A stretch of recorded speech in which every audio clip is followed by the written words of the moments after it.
আমরা সকল গণহত্যার বিচার করব এই বাংলার মাটিতে।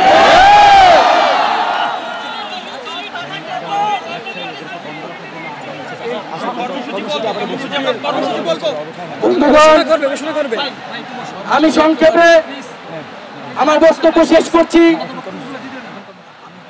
এবং আমরা এক দফার যে সরকার এবং ফ্যাসিবাদী শাসন ব্যবস্থার বিরোধ ঘোষণা করছি, এর জন্য ছাত্র নাগরিকের অভ্যুত্থান আহ্বান করছি এবং আগামীকাল থেকে অসহযোগ কর্মসূচি পালিত হবে এবং আপনাদের সামনে অসহযোগ কর্মসূচির বিস্তারিত ব্যাখ্যা আমাদের আরেকজন সমন্বয়ক দিবেন এবং আপনাদের প্রতি আহ্বান থাকবে, যদি আমাদেরকে গুম গ্রেফতার করা হয়, মেরে ফেলা হয়, আমাদের জীবনের বিনিময়েও শেষ রক্তবন্ধু পর্যন্ত এই লড়াই সবাই চালিয়ে যেতে হবে।